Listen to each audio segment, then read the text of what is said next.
We might have in fact saved TF2. Might, because I still have some concerns that I will address in this video. But let me tell you what happened. Yesterday, May 26, 2022, we as a community decided that that day we would tell our experiences in Twitter using the hashtag Saved TF2. The purpose of this was to get to Valve to actually make a statement of them actually caring about the game and wanted to update it. Or, if they didn't care, well, at least we will also know that. The problem is not the inherent lack of updates, even though it's advertised on the same game page. It's that the game is also full of bots. Bots are programs made by people. They will do on a specific task. Most of them were created just to annoy people. For what exact purpose? It depends on the person, but none of them are benign. Most of the bots will just go into a match, pick a sniper because of his rifle, and just search for enemies and headshot them in the head. The headshot will do, without being charged, 150 damage. That means they will instantly kill more than half of the characters in the roster. They also are very spammable and will come in hordes into the games. They will start void kicks to get rid of the human players and will more often than not just annoy people with voice chat, with messages on chat. They might promote harmful links, they will promote YouTube channels, or will try to impersonate a YouTube channel, so you are going to them, be like, stop your bot stuff, and they will just be confused because, well, they're trying to just send hate to someone. They are overall just annoying, and they are very bad for the game. A lot of the community servers have figured out ways to keep the bots out, but the problem is that most of the people, most of the players, are casual players, and they will go to Valve servers, which are the ones that are infected by the bots. But then something happened. While I was on a game, moving my way around with my conscious objector out, trying to spread the word of saving TF2, we all got a notification.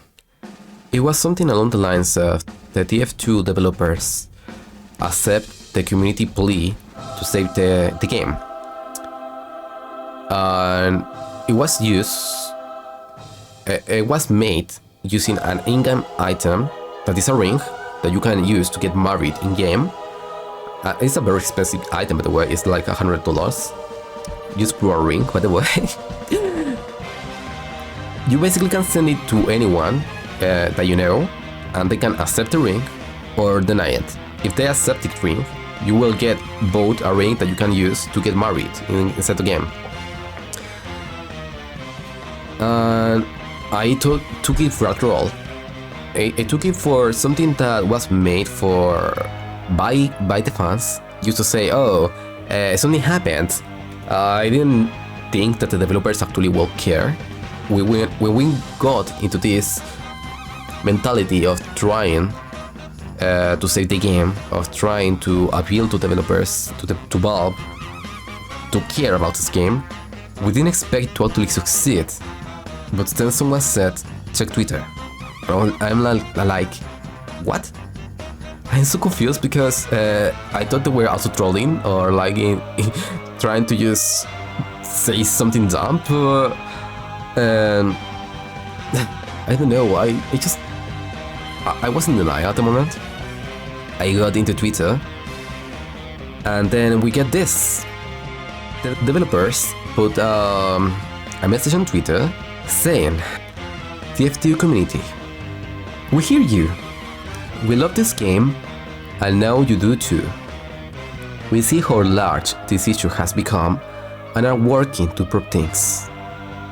This was sent by the official TF2 Twitter, which was unverified the day of yesterday, the day that we were protesting, May 26th. So it was very hard for me to know if they were the actual accounts. But then I was started to check the followers and the following. I was like, oh shit, it's real. So we all start to celebrate and just dance around the server. It was a very glorious moment. And it would have been just a happy moment for everyone if I hadn't remembered some stuff that make me be a little concerned about, well, if this is going to go and become anything at all. So why am I worried then? They put a statement on Twitter that surely means that they are going to do everything in their power to save TF2. Yeah, they are going to save TF2. It's going to happen. Then my negative self just comes out and says, yeah, but I have some concerns that say they are going to actually do nothing. And they are. Number one is the issue that this might have been just damage control. Many of the publications will have picked on the story and badged Valve, and they might have just lost a lot of money if people was like on seeing Valve on this negative light of them just being neglectful, which they are being at the moment. So they might just have released that to say, oh yeah, we care, we are going to do something. When? I don't know, we are going to do something. You have to just trust me. Which is very concerning for me. Because in the past, 2021, Gabe Newell was asked if there was going to be updates for TF2. And he said, yeah, we have updates for TF2. Which, let's be honest, it wasn't a lie. They can update the localization folders 100 times and it will count as an update to TF2. The answer might have been, you know, vague. But it also speaks volumes about them not really caring to put the effort into doing something they know is an issue, which was very concerning for me. Number 2. TF2 has spaghetti code. I am no coder, I don't know anything about this, except that it makes working on the code very hard. Some people have explained me spaghetti code as being something that has not very foreseeable consequences if you do anything on the code at all. You might try to, for example, change the hand of the weapon, the hand you use the weapon with, because, I don't know, maybe some of the developers were like, oh yeah, some people is left-handed, so let's make the models hold the weapon on the left hand. Just an example. And then slowly, no weapon on the entire game will shoot. Why? Because for some reason that will trigger stuff on other parts of the code. And that is spaghetti code. It's very hard to work with.